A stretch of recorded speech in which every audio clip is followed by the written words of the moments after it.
Hey, my name is Josh Smith. I'm the president of Montana Knife Company, and I've got my friend here, Tyr Simak from Black Rifle Coffee, and we are introducing our medical kits.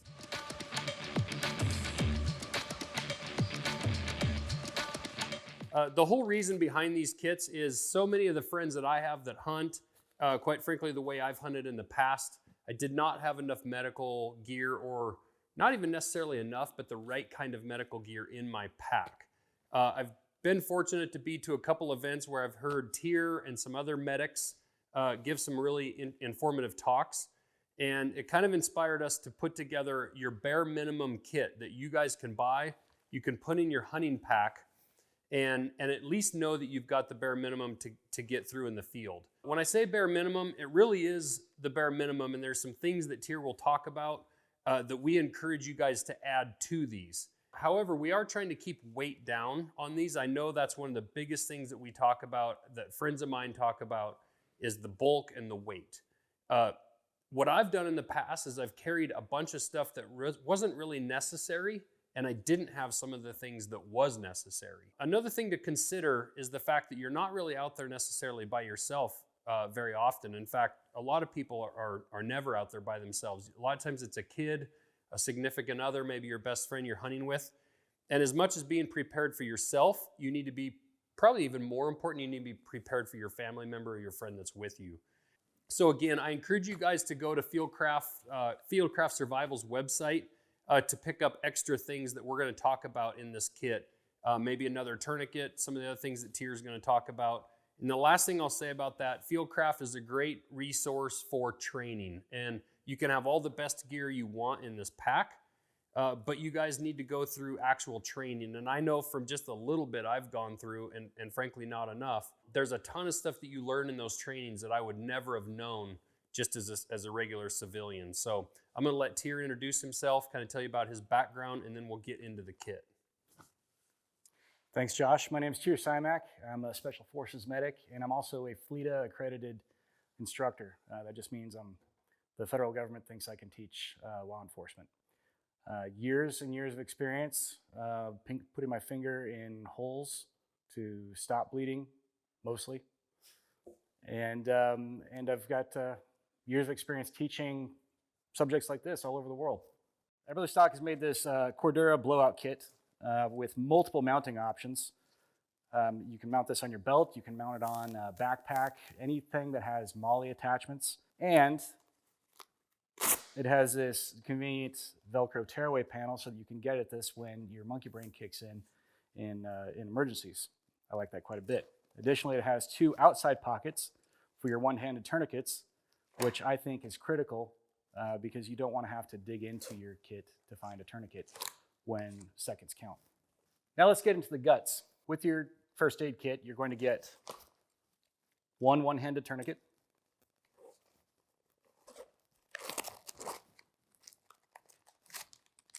two quick clot impregnated dressings, a nasopharyngeal emergency airway, two Hyfin chest seals, one compressed gauze, and one compression bandage, which is essentially just an ACE wrap, but it's flat. All right, Tyr, so this looks a little different than the first aid kits I had at my old job, or some of the stuff that you might see like in a hiker carrying or whatever in the normal first aid kit scenario. So why did you decide on these parts and pieces for this kit? So this follows the tactical combat casualty care protocols of March, more or less. And let me just preface this by saying most first aid kits you find in camping stores or outdoor stores or anything else are garbage. Mm-hmm. They've got Band-Aids and aspirin in them. And you know, sometimes you need Band-Aids and aspirin, and you can add that to this, but most of them do not have components like this, which are actual life-saving measures. What is March? March stands for massive hemorrhage, airway, respiration, circulation, and hypothermia. And that's a mnemonic that we use, or acronym we use to put in order what's going to kill you first. We have them placed in or on this kit in the order that you'd use them. For example, this tourniquet is mounted, or should be mounted, it's up to user preference, but there's 2 pockets on either side, so you can carry 2 tourniquets on the outside. And the reason we have them on the outside is so you can get them in a hurry, because when you need a tourniquet, you need it now, and you need it fast. And in regards to the tourniquet, these tourniquets will come just in the kit. It's kind of up to you to add to this kit and arrange it how you best see fit. And as Tier said, to have these tourniquets mounted to the outside. We're only sending you one because, quite frankly, a lot of my friends basically refuse to carry hardly anything. So I figure one is better than none. But like a lot of you guys say, 2 is 1, 1 is none. That's right. In this particular tourniquet, that case may not be as applied as normal because it's pretty rock solid. Right. So this is a battle-tested tourniquet, and it is approved and recommended by the Committee on Tactical Combat Casualty Care. This is the SOF TY. This is the latest generation of the SOF TY tourniquet from TAC Med Solutions. And SOF T stands for Special Operations Forces Tactical Tourniquet. So if it's good enough for Green Berets and SEALs, it's good enough for everybody else. And it was invented by a Special Forces medic as well. What I like about this tourniquet specifically is it has metal components, with the exception of this little plastic clip right here, which is where you secure the windlass being this stick right here. And the rest of it is nylon. It's all metal and nylon, which means it's going to stand up to the elements, which is where we hope you're carrying this. And the reason behind this particular tourniquet is the fact that you can actually take this out of the package and practice with it. Yeah. Unlike a lot of the other tourniquets that are out there that are a one-time use only. And frankly, most people watching this video are going to probably need to practice or should practice. That's right. So when you're carrying a one-handed tourniquet, you have to have it set up for you, and you have to have it measured for your limb. Otherwise, it's not really a one-handed tourniquet. Now, the only way to practice that is to actually take your tourniquet out of the plastic and practice it. If you do that with, say, a combat application tourniquet, there's nothing wrong with that tourniquet, but you need to buy one for training and one for actual use. And ideally, you do that with this as well. However, this will still save your life after you've cranked on it and practiced with it. And that's one thing I really like about this tourniquet. So I would say jump to our tourniquet video that we've got on our website here to teach you everything about this tourniquet. We just kind of want to do an overview of kind of each piece in here, and a couple of the whys and hows, just a little bit of the how maybe, but I'd say jump to that tourniquet video if you guys want to see a super in-depth video on tier training on how to use that tourniquet. Please definitely do that. And in fact, really these tourniquets, go to Fieldcraft Survival's website, or if you have another place that you like to go for your tourniquets, but these really should be in your cars. That's really actually the thing about this kit, frankly, is, one of these kits, if you have a high school daughter driving or a high school son, or maybe your wife commutes to work a bunch, like there should be one of these kits, frankly, in every vehicle. That's right. That's within reach of your driver's seat, where you could grab this kit. That's another reason for having this tourniquet mounted to the outside of your kit. You could actually dig that out and self-apply a tourniquet while maybe potentially pinned in your vehicle in your driver's seat. And to the training part of it, have your kids watch that video and then practice. I know I've done it with my kids at home. Practice using that tourniquet and have them actually practice applying it to themselves and to another person as well. Yep. Moving on in that algorithm, massive hemorrhage. So we've got this tourniquet right here, but we also have impregnated gauze, quick clot gauze. This has a substance in the gauze that reacts with the blood to help the clotting factor. And this is for packing wounds. There are places on the body where a tourniquet won't work. Call them junctional bleeds, the armpit, high in the groin, the neck, although technically a tourniquet will work on the neck. And all bleeding does eventually stop. But ideally, in a place like that, you would use something like this. And the nice thing about this particular packaging and whatnot is it's shrink wrapped, it's super small, and it's going to be able to be kept clean, because if you kill a deer or an elk or something like that, and I know we pack our stuff, all of our stuff into our packs, and we haul it out. The outside of my kit has gotten wet, bloody, whatever. This is all going to be sealed and not going to have any chance of infection, dirt and all that stuff getting into it. Because let's face it, you might carry this kit for 3 years, do a ton of hunting, a ton of packing out. And some of this might be, frankly, a little bit of a mess before you actually have to dig into it. But at least it's going to be clean and sanitary. The next letter in our algorithm is A, Airway. And the reason, we all know that we can't live without oxygen. The reason M is before A in this is because the reason we have blood is to circulate oxygen in our body. Red blood cells carry oxygen.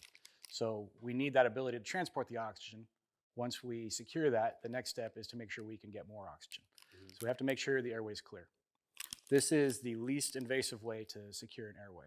And when you watch this demonstration video, you'll probably disagree with me because it doesn't appear that uninvasive, but it's very simple to apply one of these. This is a nasopharyngeal airway. It just goes straight back into the nostril and secures the airway that way. And it's pretty obvious. We kind of know situations that we would need a tourniquet in. I've even heard of stories of people having an arrow fall out of their quiver as they're walking, and their next step drives that arrow into their, femoral artery. Obviously with knives, we sell knives. There's chances of cutting yourself. The quick clotting, gauze and bandages, all that stuff makes sense. But why would you need, what would be a situation that you could potentially need this?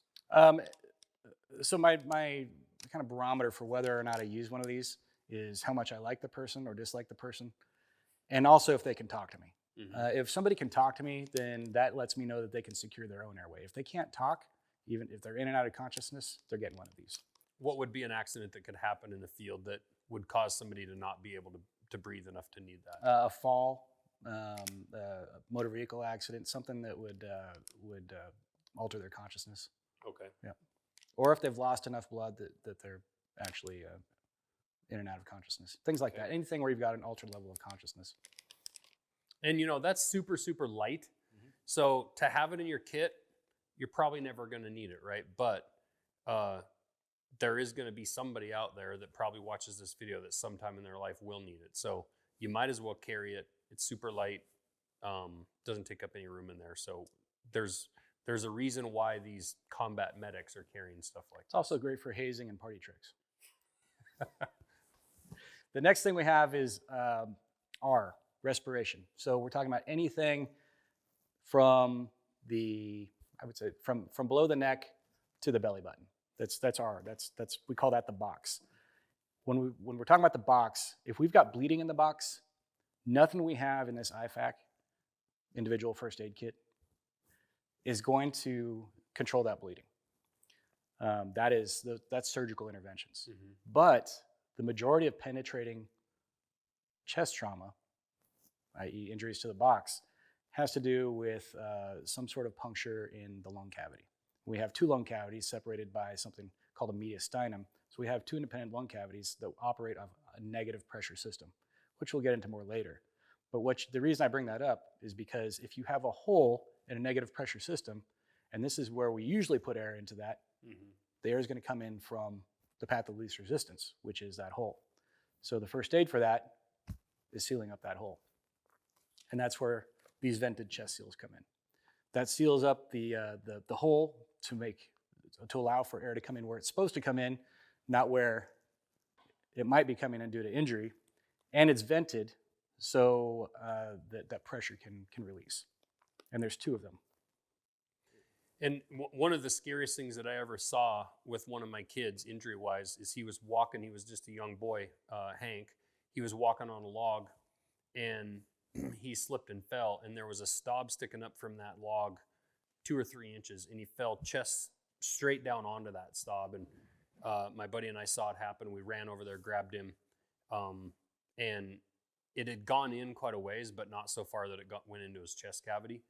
But as much as we walk around in the field as hunters, climbing up on logs, jumping off, potentially slipping and falling down a hill, having an arrow fall out of your quiver, falling out of a tree stand, there's a lot of chances where there's a lot of instances where you could actually potentially have a puncture into your lung.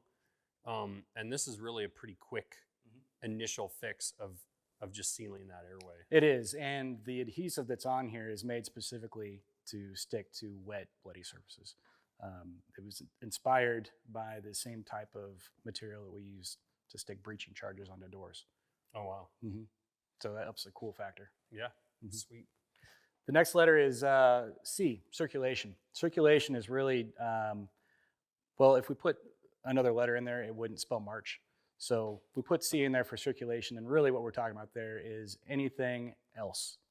Circulation is head to toe injuries that aren't those other life-threatening injuries. And for that, we have this compressed gauze. Compressed gauze is amazing for everything.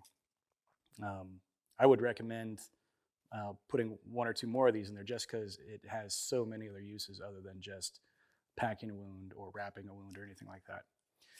And in order to secure that gauze, we have this compressed elastic bandage.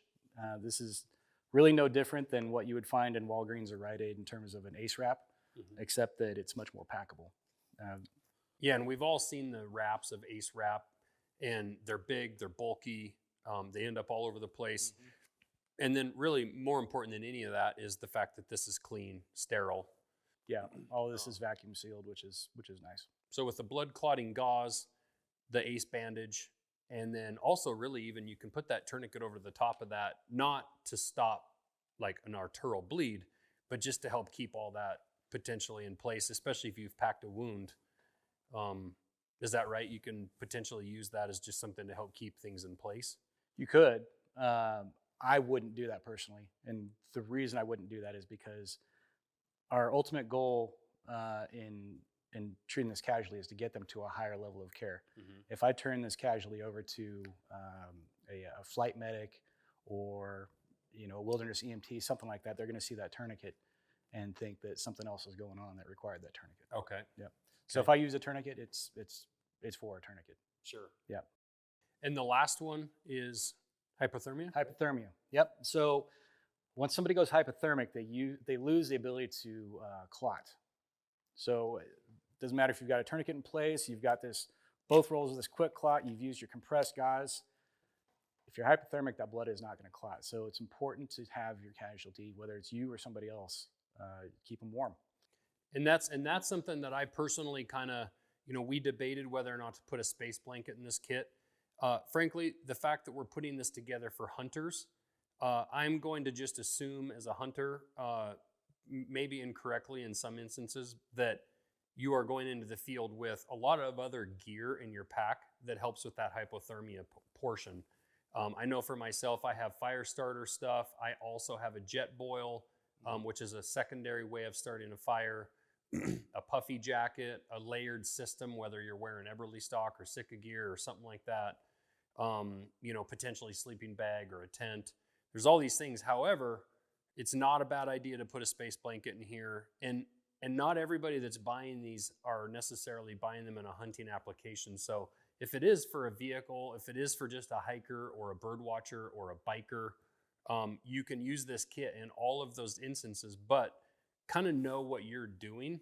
And if you're a biker or a hiker, and you're not necessarily going out there with a bunch of survival gear, definitely add a space blanket to this. And quite frankly, maybe even carry a little bit bigger pack where you can have like a puffy jacket or something that you can keep yourself warm. What were you saying? I think it was at the Eberlestock event. What temperature, ambient outside temperature, that you can actually develop hypothermia? And it was actually amazing how high that was. It's pretty warm. I mean, we could just make something up, but I know there's actually been hypothermia. There are one place where you unexpectedly find a lot of hypothermia in the United States is Florida during spring break, because there's water combined with that breeze, and that takes body heat away, and people are drunk. Well, and in this case, quite frankly, we're dealing with patients that have potentially lost a lot of blood. So once you've, and again, this is getting into tears space, but from some of these trainings that I've been at, and I think it was you that I heard say it at Eberlestock, your normal level of hypothermia that you would normally get that at might be a lot different when you've lost a couple pints of blood out of your body. That's right. And one of the big dangers of hypothermia especially when you're by yourself, is apathy.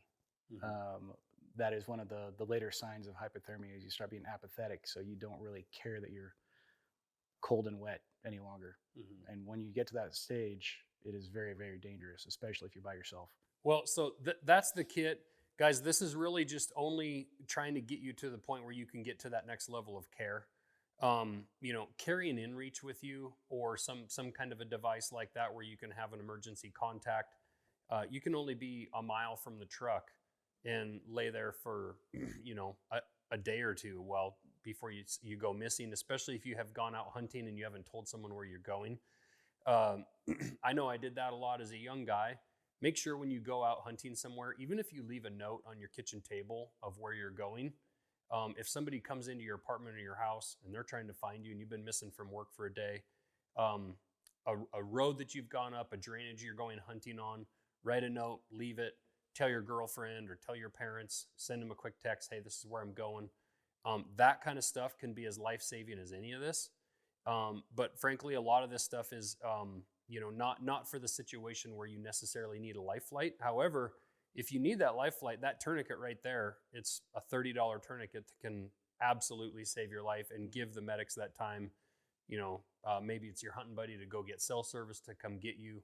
You may have to sit there for several hours before you actually get that care. So that's the idea of this kit. Please add to it, and then please get training. Take training. Watch the individual videos that we have on every one of these pieces. And hit up Tier on Instagram, or check out where, I know he teaches classes. He teaches at a lot of different places. I do conduct private classes. Anybody from scouts to corporate lawyers, business retreats, the whole bit. Anybody that wants to learn about trauma medicine, we can do that. And you can find me on Instagram at redleader_standingby. All right, I appreciate it, Tier. Ladies and gentlemen, that's our Montana Knife Company IFAK. Make sure you get it in your pack. Put it in your wife's pack or your hunting buddy. Give these out, for Christmas to the guys you hunt with. Make sure you train your kids and the people that you're going to be potentially out with, because they could be saving your life. And for sure, you would really regret not having the ability to save one of your loved ones' lives without a kit like this. So I appreciate you guys watching this. Check out the videos on each individual piece, and good luck hunting.